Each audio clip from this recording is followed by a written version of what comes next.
Para contar a minha história, eu preciso voltar lá para quando eu era criança e adorava brincar de boneca. Ai, como eu gostava de cuidar das minhas filhinhas. Mãe, quando eu crescer eu vou ter um filho. Ah, mas você quer menino ou menina? Menino, ele vai se chamar Pedro. Eu sempre tive essa certeza. Quando chegou a minha adolescência, eu estava ainda mais certa de que queria muito ser mãe. Eu não vou casar, eu não quero, mas meu filho eu vou ter. Eu vou fazer produção independente, mãe. Olha, filha, se você tiver condições financeiras e psicológicas para ter um filho sozinha, sem a presença do pai, tudo bem. A minha mãe é daquela época que tinha que se casar para ter um filho. Mas ela, na sua imensa sabedoria, nunca me desencorajou, nunca me proibiu de pensar assim. O tempo passou e eu conheci o Marcelo. E quando a gente começou a namorar, logo no início, ele já disse para mim que não poderia ser pai, porque ele tinha tido um tumor nos testículos e ficou estéril. Mas aquilo nunca pesou para mim, na verdade.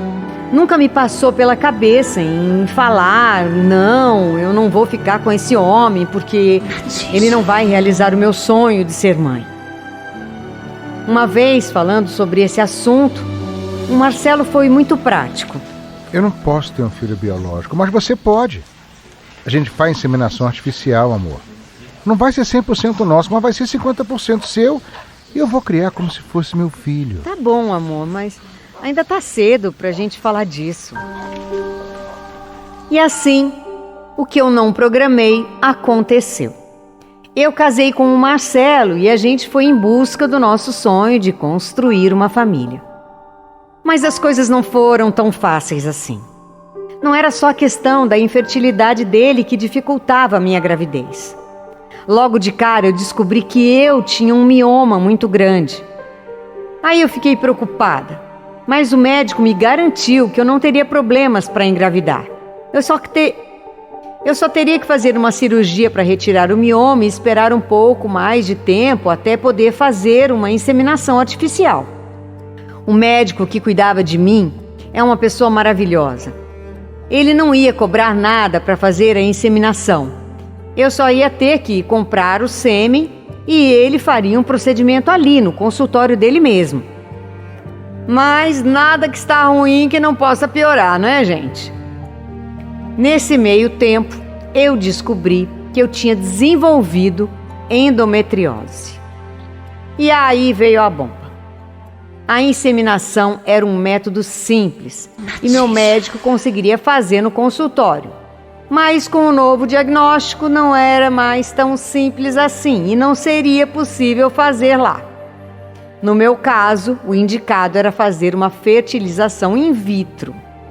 E aí tudo se tornou muito mais difícil, porque é um método muito caro. E eu não tinha a menor condição para arcar com a despesa tão alta. Aí eu fiquei muito abalada. Meu sonho estava se tornando um pesadelo. Até que num domingo à noite eu estava em casa assistindo o Fantástico e eu vi uma reportagem falando sobre um hospital chamado Pérola Byton. Nessa reportagem dizia que o tratamento lá era totalmente grátis. Portanto, a minha esperança foi renovada. E lá fui eu de novo em busca do meu sonho de ser mãe. Eu consegui me inscrever no programa do hospital e no dia da triagem eu expliquei para a pessoa que fez a entrevista comigo toda a minha situação. Olha, o sêmen terá que ser de um doador anônimo, porque o meu marido é estéril. Será que tem algum problema? Se fosse a antiga direção do hospital, você não seria aprovada, não. Eles só faziam um tratamento com o sêmen do marido. Mas essa nova direção você vai conseguir de boa. E então eu entrei na fila de espera e fui aprovada. Ufa! Consegui a primeira parte, agora era rezar e torcer muito para dar certo. A gente sabe que fertilização não é 100% garantido. E tem um termo que você assina, onde você fica ciente de todos os riscos que corre em fazer esse procedimento, porque realmente é muito hormônio que se aplica na mulher e cada mulher reage de um jeito. Você entra no processo de tentar engravidar, mas na verdade é um sonho de uma vida depositado ali, num procedimento que muitas vezes não dá certo. Eu me lembro que na época o meu cunhado não queria que eu fizesse justamente por toda essa carga emocional que eu iria enfrentar. Por que você não entra na fila de adoção? A fertilização não é 100% garantido, mas a adoção é. Pode demorar um tempo, mas uma hora o seu filho vai vir. Mas eu quero ficar grávida, eu quero sentir ele chutar a minha barriga, eu quero sentir uma criança dentro de mim. Mas você quer engravidar ou você quer ser mãe? Eu nunca mais esqueci aquela pergunta. Para mim, as duas coisas estavam ligadas. Para eu ser mãe, eu teria que gerar meu filho. Pelo menos era o que eu pensava. Enfim, depois de muito pensar, porque a decisão de adotar um filho não é fácil, eu decidi entrar na fila de adoção. Eu pensei, se eu ficar grávida fazendo tratamento, eu saio da fila. O meu filho vai vir para mim independente de qual forma.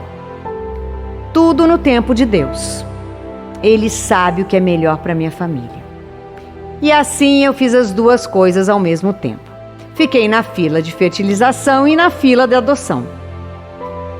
Quando você opta pela adoção, você tem que querer muito e demonstrar que está certo de sua decisão de adotar uma criança. Você passa por uma triagem, conversa com o psicólogo e com assistente social também. Não é fácil de responder as perguntas que eles fazem. Agora, Kelly, eu vou te fazer uma série de perguntas e você vai responder com toda sinceridade. Não tem problema em responder não, mas faz parte do processo perguntar, ok? Tudo bem. Você aceita um filho com alguma doença? Não, preferimos uma criança saudável. Essa criança pode ter HIV?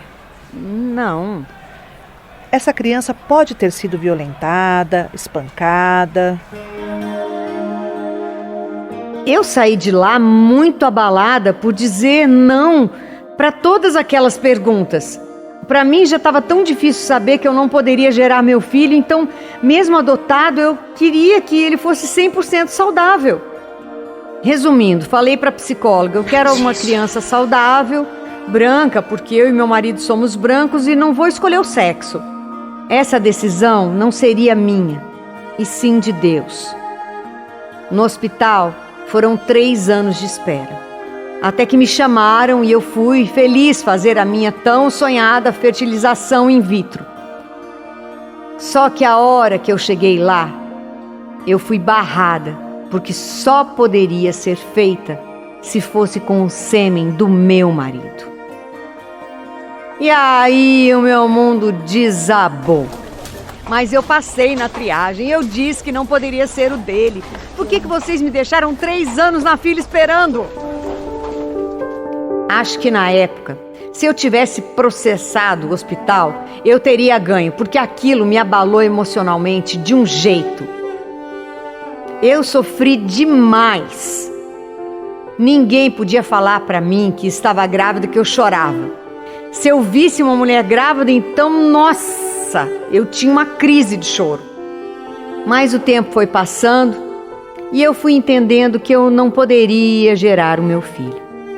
Todas as portas estavam se fechando para mim. Foi aí que eu entendi a vontade de Deus. O meu filho não iria nascer de mim, mas iria nascer para mim. Foram 4 anos e meio na fila de adoção.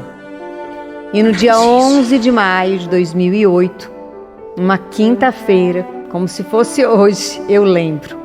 Na semana do Dia das Mães, eu estava trabalhando quando o meu marido chegou e disse: Amor, seu presente do Dia das Mães chegou.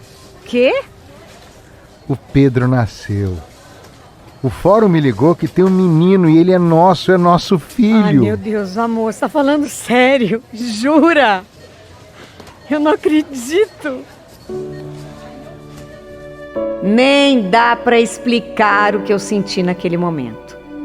Porque quando você fica grávida, são 9 meses esperando, planejando, e eu, de repente, de um dia para o outro, virei mãe.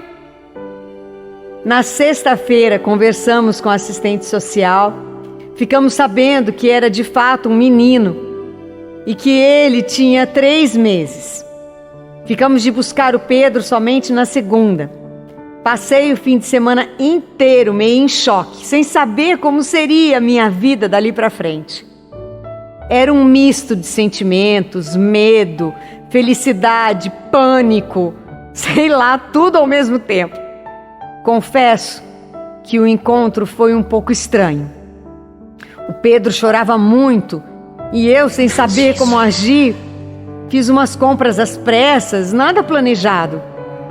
A primeira semana foi uma loucura. Eu achei que eu era louca. Onde é que eu estava com a cabeça de querer ser mãe? Que eu não ia dar conta. Mas depois, trocando experiências com outras mães, eu descobri que esse sentimento é comum com todo mundo, com todas elas. Por que eu estou contando essa história? Bom, acho que como eu, muitas mulheres têm o desejo de ser mãe. E como eu, muitas não conseguem e ficam com medo da adoção. Eu estou aqui para te dizer que você pode realizar os seus sonhos, sim. A frase "mãe é quem cria" é a mais pura verdade. O Pedro hoje tem 15 anos. Nós nunca escondemos que ele é adotado. Ele leva isso numa boa. Ele foi a minha melhor escolha e preciso deixar registrado aqui que me casei com o melhor pai do mundo. Eu não poderia ter escolhido o melhor homem para realizar o meu sonho de ser mãe. Sempre falo, se Deus chegasse em mim agora e perguntasse: quer voltar no tempo e realizar o seu sonho de gerar um filho? Eu responderia: não, eu já realizei. Sou a mãe do melhor presente que o Senhor me enviou. Eu não gerei ele, mas de alguma forma o Senhor me enviou o filho que eu tanto desejei. Ele não nasceu de mim, mas nasceu pra mim. Gente, o amor que eu sinto por esse moleque é inexplicável, é surreal. Ele é o meu coração que bate fora do meu peito. É a minha razão de viver. E uma última coisinha. O Pedro nasceu no dia 15 de fevereiro de 2008, exatamente no dia do meu aniversário. É ou não obra de Deus?